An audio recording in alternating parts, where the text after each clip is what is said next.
How did they manage to sell 200 properties, surpassing $100 million of revenue in only 2 years? Because today I celebrate 2 years for my real estate license. Let me share with you my story, which is surprisingly is not about real estate.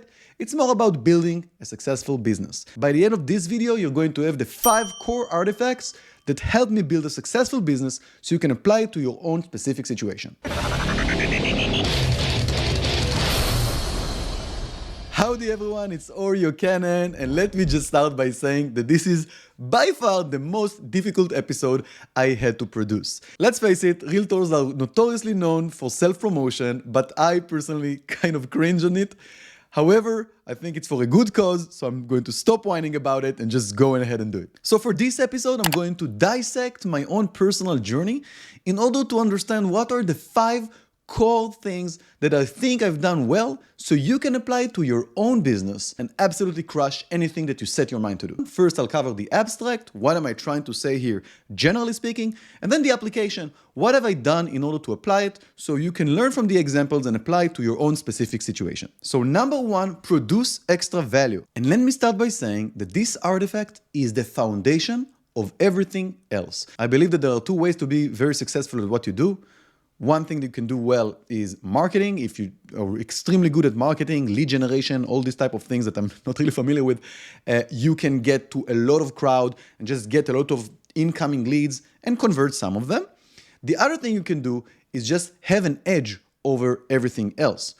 And then your network will grow organically. Once you have an edge, once you have a special value proposition, it's just a lot harder to come there and sweep you. We need to ask ourselves in every transaction, what is it that we've done that differentiates us for everything else?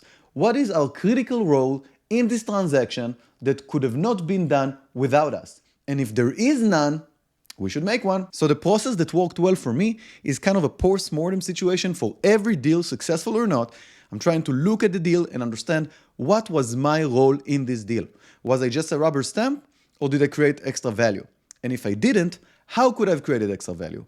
If there were some difficulties, how could I have made them better? Every deal can produce a growth opportunity, and every growth opportunity that we implement increases the equity in the business itself. The second artifact is don't sell. Be brutally honest. Don't just try to be the yes man of your clients. Don't just try to compliment them on their amazing decisions. You are there to be a critic of the deal. You are here to make sure that no mistakes are being made, even when you need to say something that the client doesn't want to hear. When you fully apply the don't sell artifact, you understand that you are not here to sell anything, you are here to advise, you are here to guide. So if you push a client away from a bad deal, you're not losing a commission, you are earning trust. The third artifact is be a master of all domains. Tell me if it sounds familiar. Mortgages? That's not me. Insurance? Speak to that guy. Renovations? I don't know. If you don't speak your mind, if you have a big cloud of uncertainty, then nobody can come back to hunt you later down the road. The easiest way to avoid complaints about performance is not to perform. So why should you bother? You should bother because of your client's experience. That's why being extremely proficient in all of the fields that are associated with your industry are going to help your client tremendously. And remember the first item, producing extra value is going to help your business as well. So how do I actually apply this? Well, first and foremost, I always advise my clients to speak with a licensed professional when it's applicable. If you need to speak about mortgages, I have a couple of lenders that I can recommend. And if you need to have an inspection, I have a bunch of inspectors to recommend. With that out of the way, I still keep myself extremely proficient in all of these fields. With respect, I'm not going to trust anybody else with my client's money. I need to make sure everything is being done well. And when it's not being done well, I need to protect and shield my clients. If you want to take it to the next level, one of the things you can do is to apply in-house functions to these other domains. If you provide an end-to-end service, your clients are going to stay within your ecosystem. They're going to get better service because you know what service they're getting, and they're going to be happier and come back for more deals and refer more clients your way. So in-house services can be looked at like marketing platform.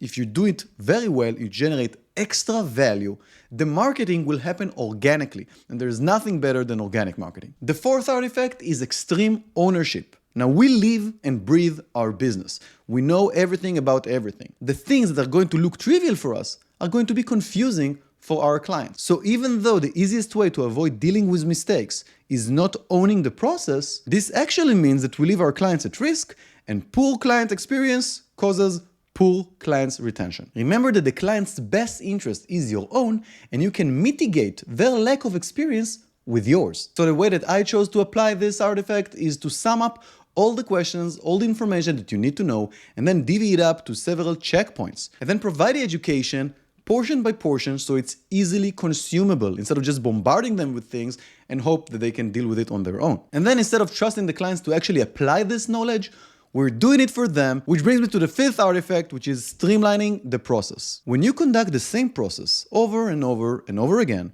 you can detect the common pitfalls, the common friction points, the common confusion, the common pain points, all of the things that are hindering the smooth transaction. All of these are optimization opportunities ripe for implementation. So instead of trusting your clients to own their own process, and instead of trusting yourself to own the process, you can implement processes, software tools, whatever the case may be. Lessons learned from past bad experiences can protect your future clients. Every failure is an opportunity to grow, and the more streamlined your process, the better experience everybody are going to have. You should also consider that your time is one of the most expensive resources in your company. So spending money on processes that are going to reduce your involvement and improve your performance is going to pay out in the long run. How did I apply it within my own business?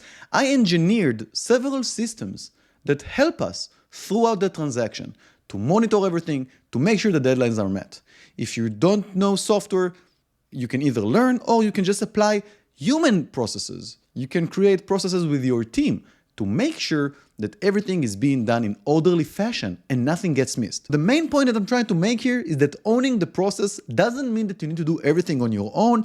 On the contrary, you shouldn't be doing everything on your own because you're going to miss a bunch of things. You should build a streamlined process, and this way, everything will be managed better. All right, that pretty much sums it up for today. In the next episode, I'm going to talk about the 5 things I've done bad with my business, so we can learn from it, especially me. If you find this content helpful, please drop us a like, and I'll see you on the next one.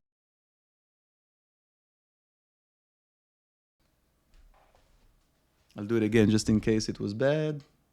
Nah, I don't feel like it.